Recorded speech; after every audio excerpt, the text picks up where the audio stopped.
than me, because I know, Christian is such a perfectionist. If you guys know anything about him, he is so on point. Okay. He's got it together. Stop muting yourself. Unmute. David Pan. Unmute. Okay. There you go. How have you been? I've been good. I've been blessed. Man, between Saints and then right after Saints, we shot my show. I can't say who I sold it to, but we shot it in Atlanta. And yeah, the show you talked about when I saw you. What did I see you doing? Bike riding. When I was bike. Yes. Yeah. Oh, so we were able to. We shot the whole. They liked the pilot, so they let me write the whole first season, and we shot it all 8 episodes. So that comes out in May. Yeah, this is great. The time is now. Okay. Yes. Perfect. I'm really proud of you. When I saw you on 911, I was like, whoa. Okay, that's what I'm talking about. You, Angela, like, say no more. I need y'all to make your own show. Listen, first of all, she's so cool, man. Queen Bassett. Queen of Wakanda. You know what I'm saying? She was so gracious, man, and so cool to work with. And it was just and she's the ultimate professional, just a real class act. So, I mean, it didn't even feel like work. It felt like I should have paid them to be working with her that day. So it was cool. Work is supposed to feel like I'm gonna get a check for this too. Yeah. I feel like I owe y'all money. You like, who do I make this payable? Oh, wait a minute. Oh, my bad. Yeah, let me cash app y'all. What's y'all cash app? 911. So right. It was a great experience. That's good. Okay, so now we're gonna get into Levi. Why not? Levi. I love the movie. Let me tell you, they sent me a screener to watch. There's just so much going on. Just like Saints and Sinners, nothing is ever predictable. Like, you can never say, oh, I know what's about to happen next. That's what I love about the show. Yeah, absolutely. What's happen next? Yeah, no, there is no predictability. Sometimes we'll get there, and like I intentionally, because I like to watch the show. I only read like my scenes, so I can watch the show as a fan of the show. Okay. When the episode comes out and be like, oh, so what they finna? Oh, don't go in the room. Don't go in that room. I wanna watch. You know what I'm saying? And enjoy it. Like for the first time. So. Right. It's nothing like, and what I miss about right now, this COVID, is watching the film with the cast for the first time. I don't know what it is about just me, I guess, as a writer, as a fan, as a person who sits and watches production, just watching the cast actually watch the film, because they're like, because a lot of them, like you said, you're not around set when they're shooting everything. You come shoot your stuff and you're out. So when you all come together, I never stop getting amazed at watching our people on film creating great stories. Indeed. And that's one of my favorite parts too, easily. Because everybody's seeing everybody else's stuff, and especially with the COVID protocols, if you're not filming, you're not on set that day. So, you miss a lot of the stuff. There's no more impromptu drop by the. I'm gonna drop by the set. No, you're not. You're not filming. If you didn't get a negative test yesterday, if you didn't get a temp check yesterday and today, you're not coming by the set. So that's the new normal for now. How's that been for you? Is it stressful? No, it's a necessary. I don't want to call it a necessary evil, because being blessed to work is a blessing. So I'll just say it's the other side of the blessing. That if you film and you COVID testing 3-4 times a week, they're gonna be scraping the back of your damn cerebellum with that Q-tip. We were doing this, we were testing so much that it felt like there was a Q-tip still in my nose, even when it wasn't. So, but it's part of the process. And if that means that we can get back to working, back to creating, back to, doing what we love, and then giving the fans and the supporters of the show Right. new episodes and new material. This new movie, which sets up season 5, Right. very nicely. Yeah. Yeah, and season 5 is already in the can. We already shot that too. So I have yeah, to go so back to season 4. Like, wait a minute. Because sometimes you always feel like you miss something. Like, it's like when I watch Netflix, you can't like type and do stuff. You got to just watch a show. Like, you can't take your eyes off, or you definitely will miss the point. Okay. yeah, Saints and Sinners is that show. You can't, you can't be on Instagram and then No, switch over and make a TikTok. You can't be doing all of that stuff. You got to no. You focus gotta on the put show that because phone down and focus. Lady Bird is doing stuff. Uh, Ella is always up to something. something. Rex is always up to something. Christy, her old shady self, she always up to something. Angela, she ain't shit. And you know what? Like that. It's like I was asking David Banner and Clifton, like, okay, now that they're older men, because when you were younger, you just hear your parents out on Sunday, oh, pastor did this, and you hear adults talking about it. So now it's like you were right there, and I'm like, I don't know why our brown churches are so messy. Everybody in it is just like, it's something going on. Okay. That's where all the sinners are. All the sinners in church. All the sinners is at the church. So All right, every day. period. So and what's funny is I think I got asked this question so many times the first season. They were like, hey, why does it seem like Levi is the only saint? Let's just say this without ruining anything. Season 5, Levi ain't a saint no more.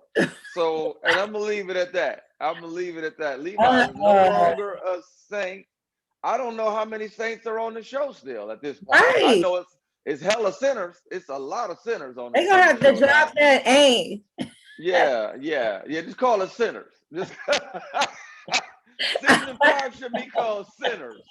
That's it, because everybody except for like the pastor, except for Pastor Green, David Banner's Pastor character. Green, right? Yeah, season 5 of Sinners is gonna be lit. So Oh, it's goodness. just we're just gonna call it Sinners from here on out. See, that's the kind of show that every Monday night, everybody need to go to the bar and just watch the show. Like everybody, Right. like we know it's that night. Look, drinking and watching, Yes. watching the church. Because you're definitely gonna need a few drinks. Oh yeah, you gotta, yeah.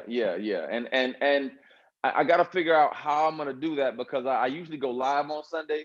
So I'm gonna have to do that before it airs on East Coast time. Right. Because I don't want to, I want to be able to, live tweet and interact and answer some of the questions and, and respond. I like that. That whole part of it. I miss that. So, and we used to have screenings out here in LA. There used to be a little restaurant where we would go. I set it up with the owner. We would do a screening, Right. and we would and then afterwards we do like karaoke. Like 50, see, that's fun. And that's because you yeah, guys are a family cast. This cast is always so close knit to me. I can always see like the cast out somewhere or in groups, and I like that because it creates good synergy. Now, I don't know how you're able to be like such an empathetic actor. Like whatever part you play, you always embody that role. Thank you. Is that like just through practice makes perfect, or do you owe it to theater being in plays? A little bit of both. I think theater is the ultimate, in my opinion, theater is a magnificent teacher. You iron sharpens iron, and I feel like theater gives you the opportunity to get better every single night, every single time the curtain goes up, because there's a lot of pressure immediately. You're living it, whereas you may get some additional takes in TV and film. And with theater, it's so big, so you got to give that energy out to the audience as well, just a little bit. You can't have a full-fledged conversation like this. Right. You got to kind of give some of that out there because they need to feel you. They need to feel like they're in the room with you. With TV and film, you know, it's a lot more here. So if I'm having a conversation with you, I can have it right here and I can look at you, and you just got to trust the work. So I love both. I think that it's that, and then it's I'm genuinely an empath. So like I feel, whether I want to or not, I feel everything from people around me. I you know, I feel like when this person is going through something heavy, even if they don't say nothing about it, I can pick that up. Right. But that's And part of your personality too.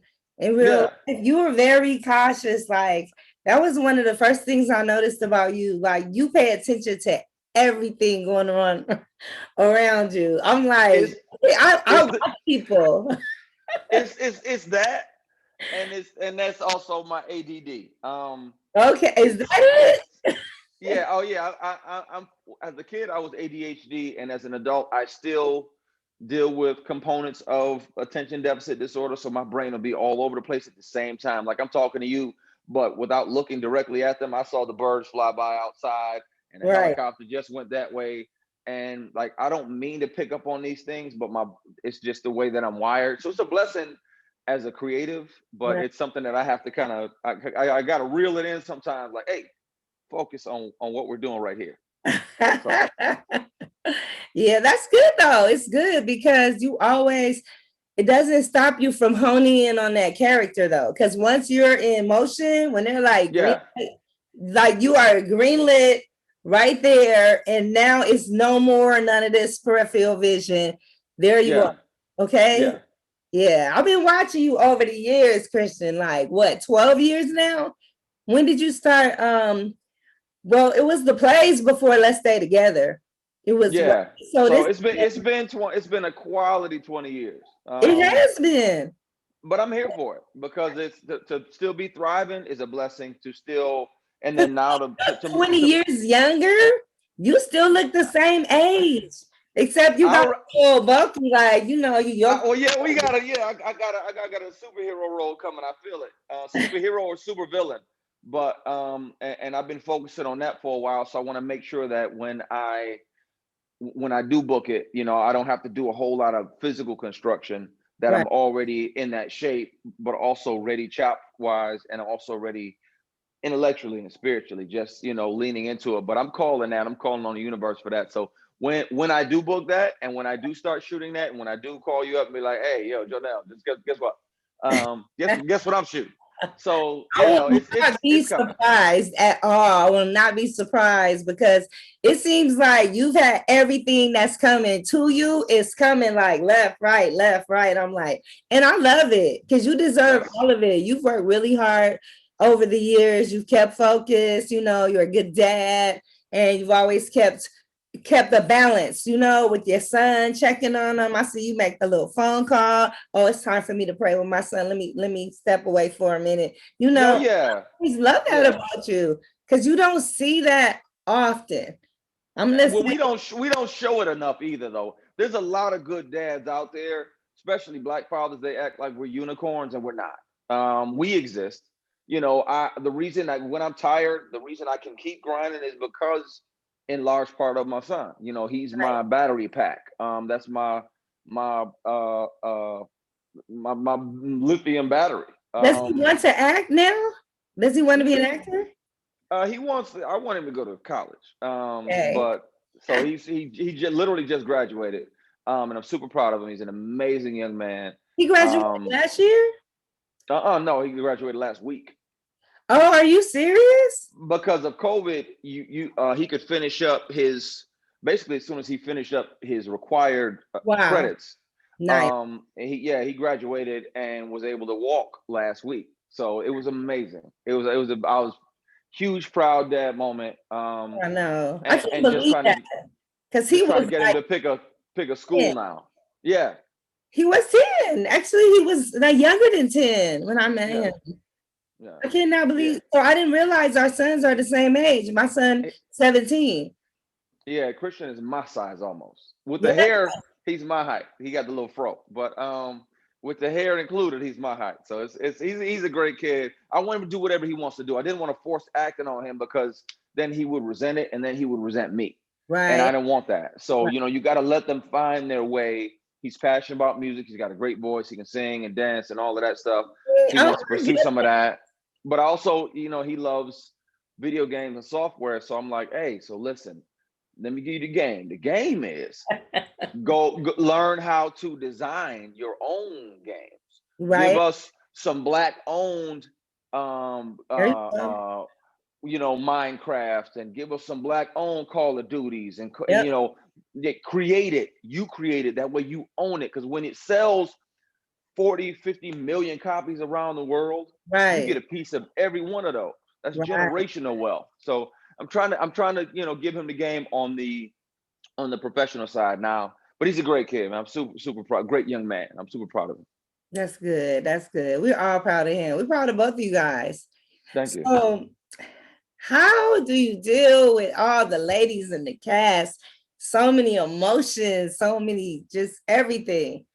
And Our Jasmine, cast is great.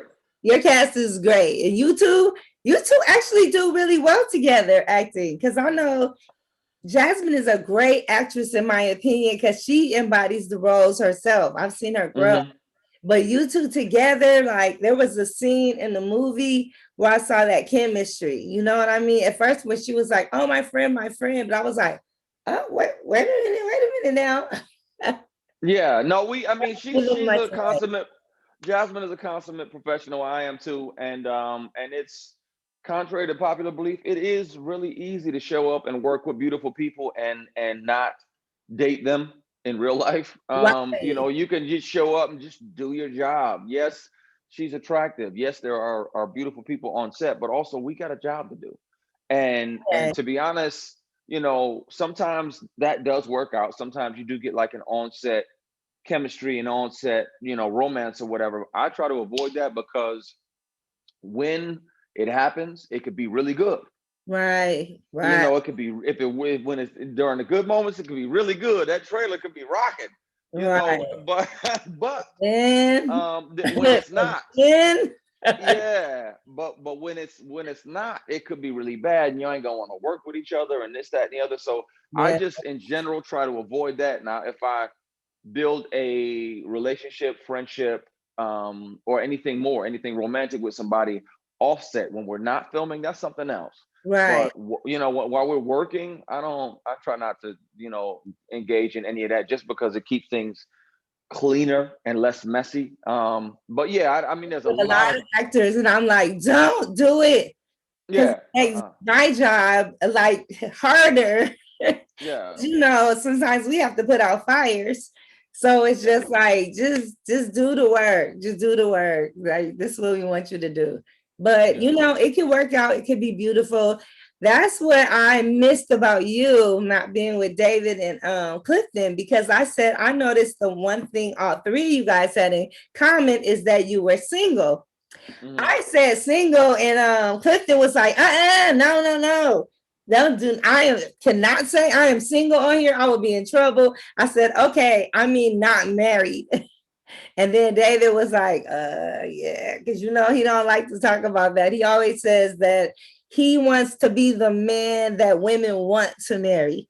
Okay, That's one okay. his legacy, that people are like, oh yeah, I could marry a man like that. He wants to be the man of the culture that women want. But he was saying something about keeping everybody close. And then Clifton was co-signing on, yeah, you got to keep them all close. I learned this from an old school player. And I'm like, okay, Wait a at minute. this point, Clifton is an old school player, so that's what he said. He said he learned it. He said he learned it from an old school player. right. How does an old school player learn something from an old school player? That cat, that guy who taught him that must be like, It was hilarious when he said it. And I'm like, yeah. So I'm like, well, to me, it helps you focus more. Because sometimes when you're on a mission, like you don't want to not give attention over here, but then give attention. Sometimes the balance is hard, depending on yeah. how much you work, especially if you're traveling. But It's then, very hard, because yeah, you can film in Toronto for 2 or 3 months, in Atlanta for 2 or 3 months, back in LA to shoot something else, especially if you're blessed to be Thank you again. Working on multiple shows at the same time. Right.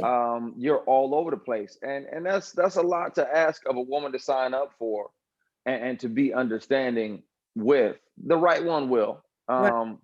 But it's a lot. And I'm aware that it's a lot, that there's a lot that comes with me because I'm all over the place. And then sometimes like during pandemic, I had to be at my kitchen counter 8 hours a day because I was writing episodes Oh, that's great. of my show. So it's like, I didn't have the luxury to go do this and go do that and go do this and go do that. Hey, let's go. Yeah, I gotta work.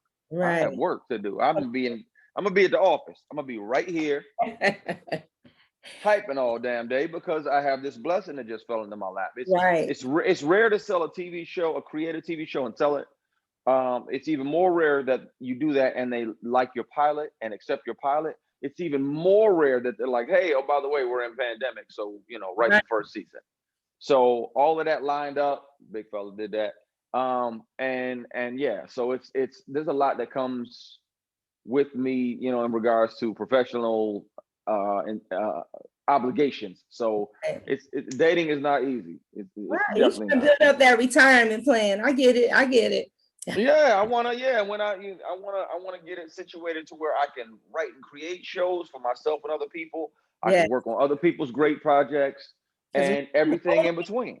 And you can license it out again and again and Yeah. again. Like that's where the money comes in at, okay? And then keep dropping the books. I got my next 3 books outlined. I'm not playing no more. Oh, you are not your next 3 books? 3. Wow. I know what they are. One's a novel, one's completely fiction, one's kind of a relationship kind of book, and then one's my autobiography. Nice. Because I know you have a story to tell. Yeah, all the foster care, the child abuse, the running away, the homelessness, all of that stuff. But it's a story of victory because cut to now, like I said, my son just graduated high school. Right. I'm a huge part of his life and I celebrate. I'm his #1 fan. And all of that stuff didn't jade me or break me. If anything, it made me stronger. And I'm a better man because of it. And, like I said, I never not give him credit for, what he's doing and what he's done. So yeah, that's gonna be a hell of a story. So but I'm excited for people to read it and hear it because you need to know, you can go through all of that and still chase down every single dream that you have, every single thing you want to accomplish. Looks like you got a sword sticking out of it. Is the S holding the sword? That's my cross. That's the cross that I've had on there forever. That's that Medea goes to jail cross. All right, I see that Superman under there though. I know it's yes, okay. Yeah. Everything you've done, and it's encouraging to others to know that everything can be temporary. Sometimes a temporary setback is a time for it to go forward. Because look at the pandemic, it gave people time to sit still. And when we sat still, my wheels were churning. I created a whole new company with a whole new merchandise, because I can't sit still. I'm gonna sit still, and now I'm gonna create. Okay, that's what creators do. So if we were doing 3 and 4 events running out every week, it's like it almost came at a time where it was time for your body to say, you know what, sit down, think, because sometimes you're and our spirit. Yes. Everybody, we were exhausted from the George Floyd stuff. We were protesting. We were, protesting, but trying not to let people come in and burn stuff up and tear stuff up. But let's make sure that we shake the very concrete with our voice and with our passion and not do what they think we're gonna do. Most of that stuff, I did the research. 93% of Black Lives Matter protests were peaceful. Yeah. And a good portion of it, and that's actual stats, and a good portion of the nonsense that happened, the buildings and the spray paint and the cars being set on fire weren't by people of color. Right, because they were by others. Exactly. And it's sad how others can weave their way in there because they can't even stand a peaceful protest. Like I'm saying, some people can't operate unless they're in a sense of chaos. Like that's their comfort zone. So, I'm so happy that brown people are doing better and getting more recognition. And, it's still a long way to go but at least it was a start. And it's something like now we feel like, okay, they're listening, they hear us, you know? It's been a struggle, but hey, throughout the day, like we said, nobody is trying to live up under the freeway. So however the cope, they keep working, the mask up, get tested, whatever. We like, okay, if this is the solution and now this is our new route, then we're gonna go this route because bills are still rolling in, lights still gotta stay on, everybody gotta still eat, you know? Yeah, it's the new normal. Yeah. But if that'll get us back to some semblance of normalcy, some real normalcy, right? Then do it.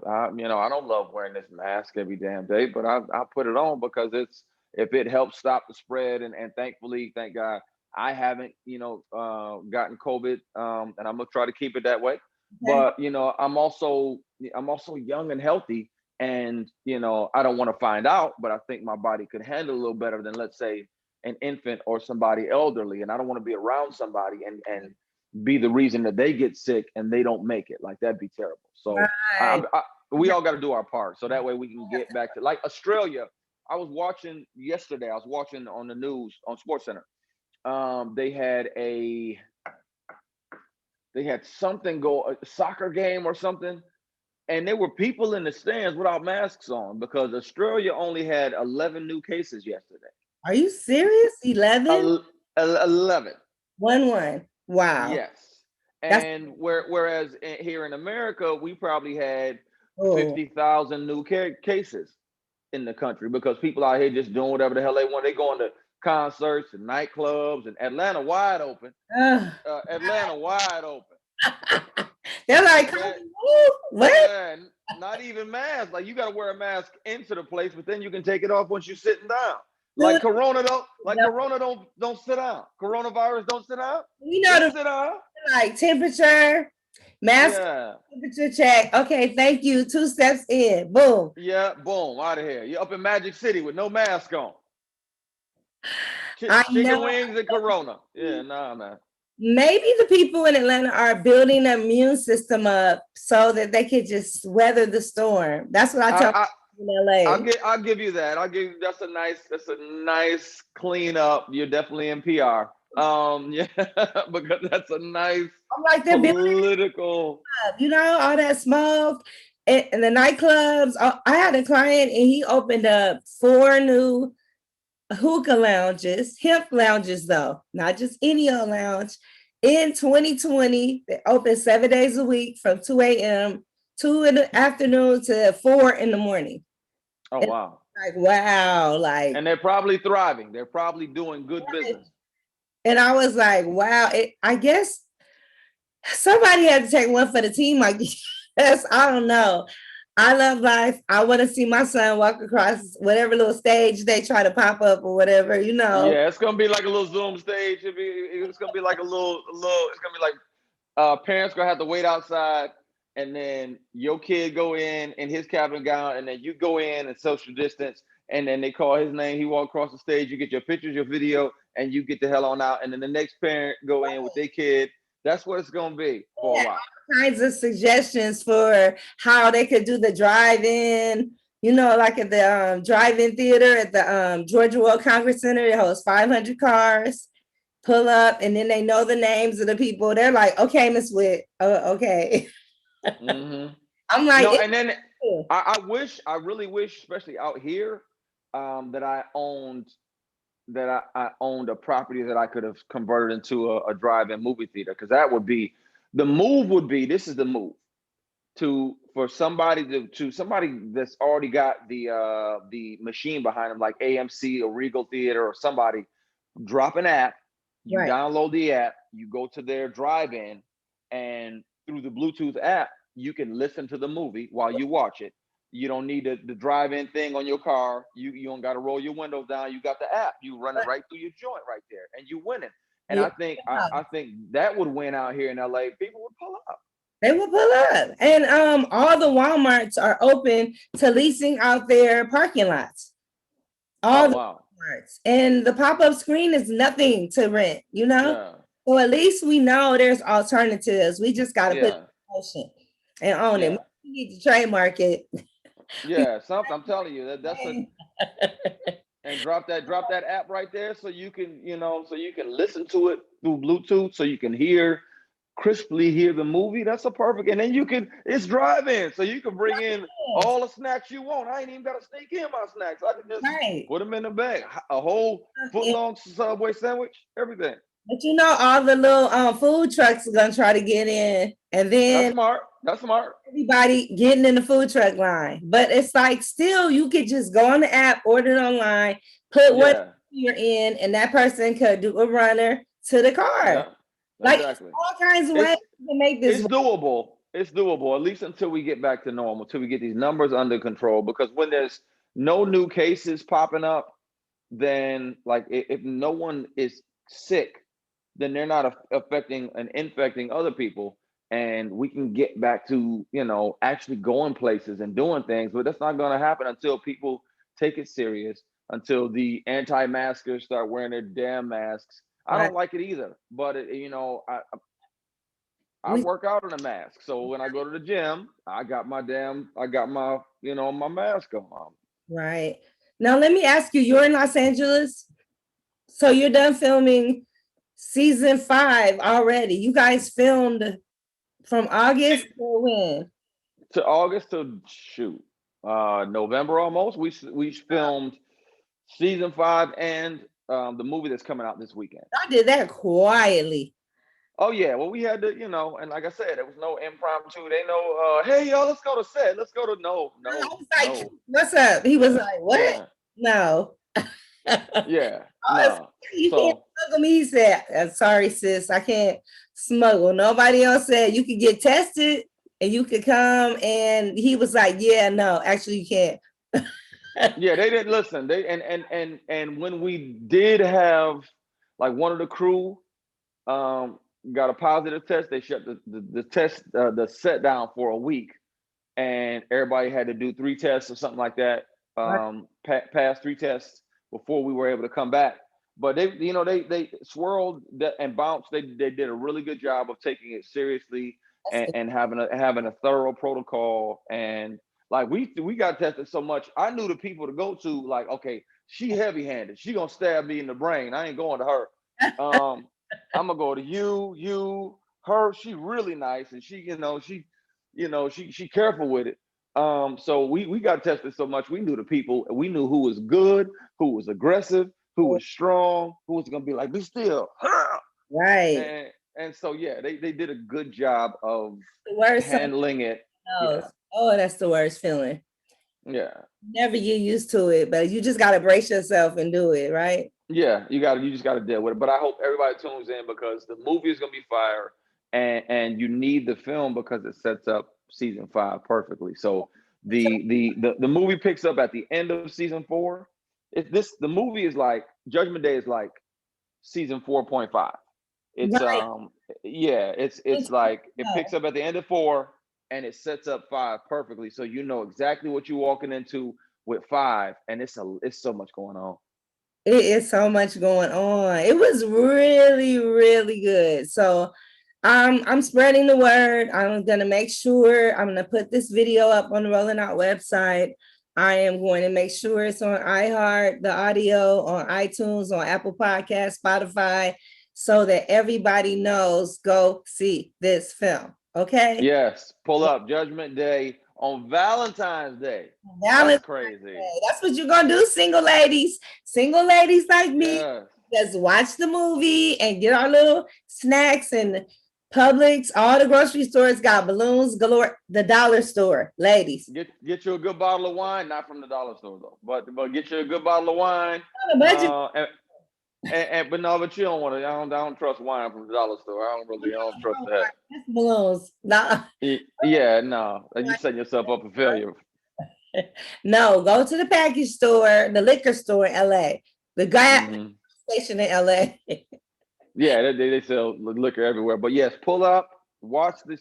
Listen, Judgment Day is fire. It's a lot going on. But it's all necessary. Some shows, the drama is fabricated for the sake of drama. Right. With Saints and Sinners, those things need to happen, and they make sense. Like Lady Bird is going to be Lady Bird. All day. Ella is going to be Ella. So she's moving around and doing shady stuff, and you know, we coming off of somebody's death. We coming off of Malik in season 4, getting killed, and just a lot of different things, a lot of different pieces moving around the board in an amazing game of chess. So yeah, definitely pull up, Saints and Sinners fans. You do not want to miss Judgment Day. And then, like I said, it's the perfect setup for season 5, where things get even more heated. And yeah, season 5 should just be called Sinners. They need to show it over and over again, like they did the Whitney documentary. Like, they going to bounce. They gonna play that a good 16 times. They gonna play Judgment Day, but just DVR it or watch it live. Watch it live so we can tweet on the commercials. Watch it live and give us the numbers. I always love supporting Black filmmakers. Let me ask you: are all the writers brown people on the film? I believe so. Yes. Our one of our directors also wrote some of the episodes, or co-wrote some of the episodes, and the other writer on this, he's definitely a Black man as well. So and like you, and I like how you do that. I always say more now so than ever. I don't call us minorities because there's nothing minor about us. Right. Period. That whole part. We're people of color. We Black folks, brown folks, people of color. Yes. But we can leave minorities in 2020 with Trump. We can leave all of that trash in 2020. Ain't nothing minor about Black folks. So we need to stop calling ourselves minorities. Yeah, I said brown people, right? Brown people. Yeah. They always say white, then I'm like, I'm Black. Yeah. Period. Yeah. I ain't no minority. I'm royalty. I ain't no minority. Get your language right, player. Loyalty. There you go, right there. Okay. So I'm so excited. Check your local listings, you guys. Bounce TV. Do not miss this, because it's going to be a terrific Sunday. Okay. Yes. Come in. Y'all are already at home. Y'all should be at home and not out spreading nothing. So you don't even have to have no mask on. If you single, watch it with somebody else. No, don't watch it with them on FaceTime, because then you ain't gonna pay attention. So just watch them. Get your little wine. You know what I like to do? If I want to pretend somebody is there, I'll just put a jacket, a man's jacket in the seat, and be like, terrible. Be right back. That's terrible. He'll be right back. That's terrible. That's what I do with the rest. He'll be right back. He had to go take a phone call. I ain't messing with you. Listen, y'all, pull up. See y'all Sunday. Watch it live so we can live tweet, and I'm on the commercials, I'm a live tweet and try to answer some questions and respond and things like that, because I value that connection with the supporters of the show, with the fans of the show, and just my social media family in general. And then I go live every Sunday at 6 p.m. PST. So I will do a live session at some point on Sunday. I just got to figure out what time. It might have to be a little earlier, so that way I don't get in the way of the East Coast showing of Saints, because the movie comes on at 8 p.m. At 8 p.m. Eastern time, I thought. But that's gotta go. Everybody to check your local listings just to be sure. DVR, because you are gonna still want to watch it again, even if you're watching. Tape it, okay? Yeah. In case you miss something, support the numbers. We need those numbers so we can keep making more films, so they can get more episodes. So we need you to support the numbers regardless. Whatever we do, just support us so we can do more and get more budgets, okay? And so we can keep hiring Black folks, people that look like us. Exactly. Amen and amen. Thank you for your time. I appreciate it. And tell your son I'm so proud of him, and you have a fabulous day. You do the same, love. Talk to you soon. Thank you. You're welcome. Bye.